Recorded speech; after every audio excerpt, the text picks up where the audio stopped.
జయ హో మాత. అమ్మచే ప్రభావితులు. రచన శ్రీ కొండముది సుబ్బారావు అన్నయ్య గారు. వ్యాసం 129. జిల్లెళ్లమ్మూడి జనక మహారాజు. రాజవిద్యా రాజగుహ్యం పవిత్రమిదముత్తమం ప్రత్యక్షావగమం ధర్మ్యం సుసుఖం కర్తుమవ్యయం. గీత 9వ అధ్యాయం 2వ శ్లోకం. విద్యలలో ఉత్తమం, పరమరహస్యం, పవిత్రము అయిన ఈ బ్రహ్మజ్ఞానం ప్రత్యక్షానుభవం వల్ల తెలుసుకోదగ్గది. ఇది ధర్మయుతం, శాశ్వతం, సులభ సాధ్యం. ఆమ్మే అమ్మ నాన్న అర్ధము ప్రాణమ్ము, అమ్మే దైవమన్ని అభిమతములు, భిన్న మెరుగవోని బిడ్డమ్మ మా పట్టి కేలుపట్టి తెట్టు లేలుకొనిదో. ఉలుకవు ఎవరేమన్నను తలవంచుకు పోవుటయు విధానము, నీవు మెలకువ వర్తిలు దానవు, కలదెంతయు బలము ఫలము ఘనతర యశమున్. ఊరక వంకల రాకయు నేరని నేరముల రాక, నిందల రాకల్ కోరకయు నొడియు నవియ, యకారణముగ నెడయు గడను కట్టలు గాగన్. అమ్మాయి అమ్మయ్య నీకిమ్మగు నాదర్శమెప్పుడు, నిహపరముల సౌఖ్యమ్మును నభయము సకల శుభమ్ముల నాడు దైవమర్ది భజయింపగదే. ఇవి జిల్లెళ్లమ్మూడి జనక మహారాజు తన కూతురు అప్పగింతల విధానం. ఎవరిది కలియుగ జనక మహారాజు? ఇంకెవరు? అమ్మ సతీమణి అందరక్కయ్య వసుంధరక్కయ్య తండ్రి శ్రీ కోన వెంకట సుబ్బారావు గారు. ఈ పుణ్యశాలి పుణ్యచరిత్ర ఇది. కోన వెంకట సుబ్బారావు గారు నాన్నగారు నాగేశ్వరరావు గారు బాల్య స్నేహితులు. బాపట్లలో ఉన్న రోజుల్లో కలిసి నాటకాలు వేసేవాళ్ళు. తర్వాత సుబ్బారావు గారు చీరాల మకాం మార్చారు. 1967లో తన స్నేహితుని భార్య ఏదో ఆధ్యాత్మిక స్థితిలో ఉన్నదని ఎవరెవరో చెప్పుకుంటుంటే సుబ్బారావు గారు విన్నారు. అమ్మ వడ్డిస్తుంటే అన్నం అక్షయమవుతుందని అందరూ చెప్పుకుంటున్న విషయం విన్నారు. అమ్మ ప్రసాదంగా మట్టి పెట్టినా అది సువాసనలు వెదజల్లుతుందని అందరూ చెప్పుకోవటం విన్నారు. అంతేకాదు, రంగన్న బాబు గారని రామ సాక్షాత్కారం పొందిన మహనీయుడు చీరాలలో ఉండేవారు. ఆయన అమ్మను గురించి రాముడే అమ్మగా అవతరించాడని, వారిరువురికి తేడా లేదని చెప్పేవారు.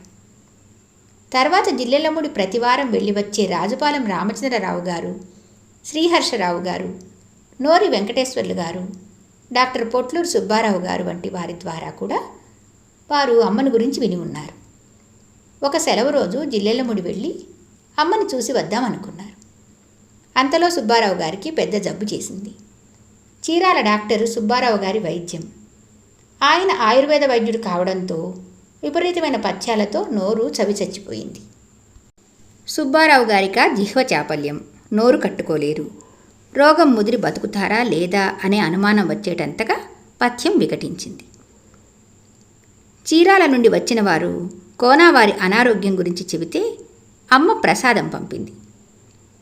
బాధపడుతున్న సుబ్బారావు గారికి వెంకాయమ్మ గారికి కలలో కనిపించి, వాడి ప్రాణానికి ఏం భయం లేదు, వాడికి కావాల్సింది చేసిపెట్టు, నేనున్నాను అని అభయమిచ్చింది. ఆనాటి నుండి సుబ్బారావు గారు కోలుకోవడం ప్రారంభించారు. కాస్త ఓపిక రాగానే జిల్లెళ్లమూడి వెళ్ళి అమ్మ ఒడిలో వాలిపోయారు.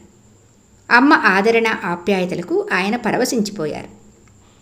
1958 ఫిబ్రవరి 4న నాగపూర్ణిమ వచ్చింది. అది ఒక చారిత్రక సన్నివేశానికి సందర్భమైంది. జిల్లెళ్లమూడిలో కొన్ని వందల మందికి అమ్మ మంత్రోపదేశం చేసిన రోజది. అమ్మ కాలాన్ని స్తంభింపజేసిన రోజది. అతి కొద్ది సమయంలో అమ్మ కొన్ని వందల మందికి ఎలా ఉపదేశించిందా అని అందరితో పాటు సుబ్బారావు గారు కూడా ఆశ్చర్యపోయారు. ఆ పండుగకు కొన్ని రోజుల ముందే కుటుంబంతో సహా రమ్మని అమ్మ సుబ్బారావు గారికి చెప్పడంతో ఆయన ఫిబ్రవరి 1వ తారీఖునే జిల్లెళ్లమూడి చేరారు. అలా వచ్చిన తొలి రోజుల్లోనే అమ్మ వద్ద మంత్రోపదేశం పొందారు. మరో సందర్భంలో 1962లో అమ్మ చీరాల ఓడరేవులో చాలా కాలం ఉన్నది. అప్పుడు సుబ్బారావు గారి భార్య వెంకాయమ్మ గారు ఎన్నో నోములు నోచుకుంటూ అమ్మకే వాయినాలిచ్చి ఉద్యాపనలు తీర్చుకున్నది.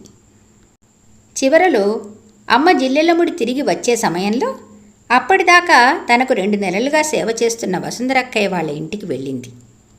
సుబ్బారావు గారితో, వసుంధరను నాతో జిల్లెలముడి తీసుకెళ్తున్నాను, అక్కడే ఉంటుంది, దీని గురించి ఆలోచించవద్దు, దాని బాధ్యత నాది అని చెప్పి ఆనాటి నుండి వసుంధరక్కయ్య సర్వ బాధ్యతలు తనే తీసుకున్నదమ్మ. 1966 మే 5వ తేదీన అమ్మ వివాహం చేసుకున్నది. తల్లిదండ్రులైన కోనా సుబ్బారావు గారికి కానీ వెంకాయమ్మ గారికి కానీ వివాహం జరిగినప్పుడు తెలియదు. తెలిసిన తరువాత విచారించలేదు సరికదా.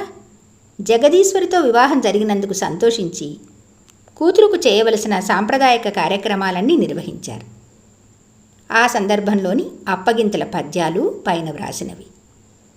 1967లో వెంకాయమ్మ గారికి అనారోగ్యం చేసింది. ఆమె కోరిక మేరకు అమ్మ వాళ్ళ పెద్ద కుమారుడు సత్యమన్నయ్యకు జిల్లెళ్లముడిలో వడుగు చేయించింది. తన అంత్యకాలం సమీపిస్తున్నదని ఎరిగిన వెంకాయమ్మ గారు తన శేష జీవితాన్ని అమ్మ వద్దనే గడపాలనుకున్నది. అమ్మ కూడా అంగీకరించింది. సుబ్బారావు గారు ఒకరే చీరాలలో ఉద్యోగం చేస్తూ జిల్లెళ్లముడి వచ్చిపోతూ ఉండేవారు. వెంకాయమ్మ గారికి జలోదరం జబ్బు ముదిరిపోయింది. అంతిమ కాలం సమీపించింది. ఆ బాధ భరించలేక తనలో కలుపుకోమని అమ్మను వేడుకున్నది. ఆమె లేవలేని స్థితిలో ఉండగా ఆవు నేతితో దీపారాధన చేయాలనే ఆమె కోరికను భర్త సుబ్బారావు గారి సాయంతో చేయించిందమ్మ. ఆమెకు ముక్తి ప్రసాదించదలచి అంత్యక్రియలకు అన్ని ఏర్పాట్లు చేయమన్నది. ప్రాణం పోలేదు కదమ్మా, అప్పుడే ఏర్పాట్లేమిటి అంటే, ఇంకా ఎంతసేపు, తేదీ మారటం కోసమేగా ఉన్నది అన్నది అమ్మ. సుబ్బారావు గారితో, ఇంకా నీ భార్య ఉండాలని ఉన్నదా అని అడిగింది. ఉండేటట్లయితే ఆరోగ్యంగా ఉంచమ్మా, ఇలా బాధపడుతూ కాదు అన్నారు ఆయన. అర్ధరాత్రి 12 దాటింది. తేదీ మారింది. చీరాల డాక్టర్ గారు, కొమ్మూరు డాక్టర్ గారు ఇద్దరూ వచ్చి, అమ్మా వెంకాయమ్మ గారు చనిపోయింది అని చెప్పారు. అమ్మ వెంకాయమ్మ గారిని తట్టి, నన్ను గుర్తుపట్టావా అని అడిగింది. ఆమె కళ్ళు తెరిచి కళ్ళతోనే గుర్తుపట్టినట్లు చెప్పింది. ఇక చాలు, కళ్ళు మూసుకో అన్నదమ్మ. ఆమె శాశ్వతంగా కన్ను మూసింది. జనవరి 1 ఉత్సవం కోసం అమ్మ వద్దకు వచ్చిన వారందరూ చూశారు జీవుల ప్రాణంపై అమ్మకు ఉన్న అధికారం. అమ్మ స్వయంగా శ్మశానానికి వెళ్ళి అంతిమ సంస్కారాలు చేసింది. అంతటి భాగ్యం ప్రసాదించింది అమ్మ పిల్లనిచ్చిన పుణ్యానికి. సుబ్బారావు గారు పదవి విరమణ చేసిన తర్వాత జిల్లెళ్లమూడిలోనే స్థిర నివాసం ఏర్పాటు చేసుకున్నారు. మాతృశ్రీ పబ్లికేషన్లో పనిచేస్తూ అమ్మ సేవలో కాలం గడిపేవారు.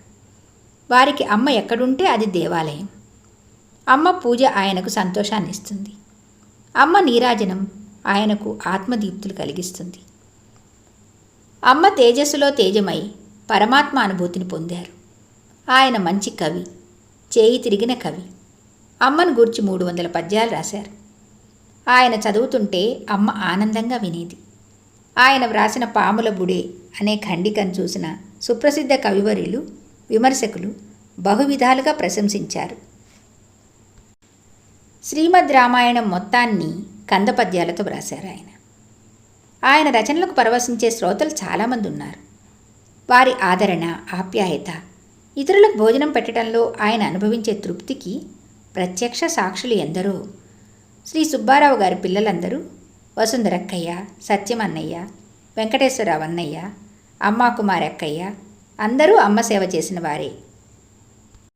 వసుంధరక్కయ్య అమ్మకు అర్ధాంగిగా అమ్మ సేవ, అందరక్కయ్యగా సోదరాదరణ చేస్తే, సత్యమన్నయ్య అమ్మ ప్రేరణతో హోమియో వైద్య విద్య చదివి అమ్మకు జిల్లెళ్లముడి గ్రామవాసులకు, వచ్చే సోదరీ సోదరులకు వైద్య సేవలు అందించారు. అమ్మ మాటపై, ప్రేరణపై అన్నయ్య చేసే వైద్యం అమృతపానంతో సమానం. వెంకటేశ్వరరావు అన్నయ్య న్యాయవాది అమ్మ సంస్థ అభివృద్ధికి తోడ్పడ్డారు. అమ్మాకుమారి జిల్లెళ్లముడి వచ్చే అందరింటి సోదరులు శ్రీ సీతంరాజు రామకోటేశ్వరరావు గారి అబ్బాయి శ్రీ సాంబశివరావు గారిని వివాహం చేసుకుని అందరింటి బాంధవ్యాన్ని చిక్కబరుచుకున్నది. అమ్మా నాన్నగారు తామే పీటల మీద కూర్చుని సత్యమన్నయ్య వివాహం చేశారు. అమ్మ అభయం అది. అమ్మ అనుగ్రహ వర్షంలో సుబ్బారావు గారి కుటుంబం యావత్తూ తడిసిపోయింది. అమ్మ సేవ ఇతరులకు ఆదర్శవంతమైంది. సుబ్బారావు గారు ఆ కుటుంబం మొత్తాన్ని అదృష్టవంతులు చేశారు. ఆ బాటలో అందరూ బ్రతుకు పండించుకున్నారు, పండించుకుంటున్నారు. జయ హో మాత. వ్యాసం 130. మన్నవ గుడి. ఏతాం విభూతిం యోగం చ మమ యో వేత్తి తత్వతః సో వికంపేన యోగేన యుజ్యతే నాత్ర సంశయః. గీత 10వ అధ్యాయం 7వ శ్లోకం. నా సృష్టి మహిమను, యోగశక్తిని యథార్థంగా ఎరిగిన వాడికి నిశ్చయంగా నిశ్చలమైన యోగసిద్ధి కలుగుతుంది. అక్కడ ఏమిటో కోలాహలంగా ఉన్నది. ఏమిటది అని చూస్తే ఎవరో ఒక ఆమె అందరికీ అమ్మ ప్రసాదాలు పంచుతున్నది. ఎవరామె? మీరేమన్నా చెప్పగలరా? అమ్మకు ప్రతి సంవత్సరం ఇంగ్లీష్ తేదీల ప్రకారం వచ్చే జన్మదినం అమ్మ జన్మస్థలమైన మన్నవలో జరుగుతుందని మీకు తెలిసి ఉండవచ్చు. ఆ మన్నవలో అమ్మకు బ్రహ్మాండమైన గుడి ఉన్నదని, దాని నిర్వహణ అమ్మ పుట్టింటి వారైన శ్రీ మన్నవ రంగనాథ గౌతమ్ బావ చేస్తాడని మీకు తెలిసి ఉండవచ్చు. కానీ ఆ గుడి ఎవరి తాపత్రయ ఫలితమో మీకు తెలుసా? ఆమె అమ్మకు మనకు కనిపించిన తల్లి, కని పెంచిన తల్లి కాకపోవచ్చు. అమ్మకు అన్ని సమయాలలో పెట్టని కోటగా నిలబడిన విషయం ఒప్పుకోక తప్పదు. ఆమె కామేశ్వరం అమ్మమ్మ. పెట్టుపోతలలో పెద్ద చెయ్యి అమ్మమ్మది. అందరి మామయ్య నరసింహారావు మామయ్య అమ్మమ్మ పెద్ద కొడుకని మనకు తెలుసుగా. అందువలన ఆమె కొంతకాలం మామయ్య ఉద్యోగ స్థలమైన బిలాస్పూర్లో కొంతకాలం, జిల్లెలమూడిలో కొంతకాలం ఉంటుండేది. ఆ సందర్భంగా అమ్మమ్మ బిలాస్పూర్ నుండి వస్తే మా పిల్లలకు పెద్ద పండుగగా ఉండేది. రకరకాల బిస్కెట్లు, తినుబండారాలు తెచ్చి పిల్లలకు చేతి నిండా పెట్టి తను మహా సంతోషపడేది. అంతటితో ఆగక ఆమె జిల్లెలమూడిలో ఉన్నంతకాలం ఎక్కడెక్కడో ఎవరెవరో దాచి ఉంచిన ప్రసాదాలు పెళ్లగించుకు వచ్చి అందరికీ పంచేది. పెట్టడంలో ఉన్న ఆనందం అందరూ రుచి చూడాలన్న అమ్మ ఉద్దేశం అర్థం చేసుకున్న వారిలో అగ్రతాంబూల అమ్మమ్మది. నలుగురికి ఆదరంగా పెట్టుకోండి అన్న అమ్మ ఆదేశం అక్షరాలా పాటించింది అమ్మమ్మ. అమ్మమ్మ ఎంతైనా అమ్మకు తల్లి కదా. అమ్మ మీద కోప్పడగల సత్తా అమ్మమ్మ సొంతం. అది అమ్మకు కష్టం కలగబోతున్నదని ఆమె పసిగట్టినప్పుడే సుమండి. అయితే సీతాపతి తాతయ్య మరణ సమయంలో మాత్రం ఒక భార్యగా అమ్మను నిష్ఠూరాలాడింది. కష్టం వస్తే భగవంతుడినైనా నిష్ఠూరాలాడటం కొత్తేమీ కాదుగా. తన బిడ్డ విద్యాధరి అక్కయ్య మరణ సమయంలోనూ, నాన్నగారి మరణం అప్పుడు అంతే. హైమక్కయ్య మరణ సమయంలో చెప్పనే అక్కర్లేదు. అది అమ్మ సకల శక్తి స్వరూపిణి అని, అమ్మకు అసాధ్యం ఏమీ లేదనే భావనతో తల్లిగా తన బిడ్డకు కష్టం వచ్చిందనే ఉక్రోషమే, మంచి చేసుకోవటం లేదనే దుగ్ధతోని. తన స్వస్థలం అమ్మ పుట్టిన ఊరిలో అమ్మకు గుడి కట్టాలని ఆమె పడిన తపన ఏ రామదాసుకు తీసిపోదు. నిర్మించి తన సత్తా చాటుకున్న విషయంలో ఆమెకు ఆమె సాటి, మరో పోలిక లేదు. ఆమె సంకల్ప బలమే ఆమె తదనంతరం అమ్మ జన్మస్థల ట్రస్ట్ ఏర్పడి నేడు అమ్మ ఆంగ్ల కాలమాన జన్మదిన వేడుకలకు వేదిక అయింది. అమ్మమ్మ సహృదయత ఈ విషయంలో బహుస్పష్టం. దాని సౌరభాలు రుచి చూసిన కుటుంబం మాది. మా అమ్మకు కాన్పు సమయంలో అనారోగ్యం కలిగితే అమ్మ ఆదేశం శిరసావహించి మా తమ్ముడు ప్రేమకుమారుకు రెక్కలు వచ్చే వరకు సాకింది. తనే కాక తన కొడుకు నరసింహారావు మామయ్యకు, శేషు అత్తయ్యకు కూడా ఈ బాధ్యత పాలు పంచింది. అందరి మామయ్య నరసింహారావు మామయ్య నేడు సతీ సమేతంగా పుత్ర సహితంగా జిల్లెళ్లమూడిలో స్థిర నివాసి అయి తన అక్కయ్యను జగన్మాతగా సంభావిస్తూ అందరింటి అండదండగా తన జీవితాన్ని సఫలం చేసుకుంటున్నారు. శేషత్తయ్య అమ్మ పూజా పునస్కారాలలో మునిగి తేలుతూ అందరింటికి వచ్చిన బిడ్డలకు అవసరమైన సహాయకారిగా ఉన్నది. అమ్మ బంధుత్వమే కాదు, వారి స్వభావమే వారిని అందరి గుండెలలో నిలిపింది. జయ హో మాత.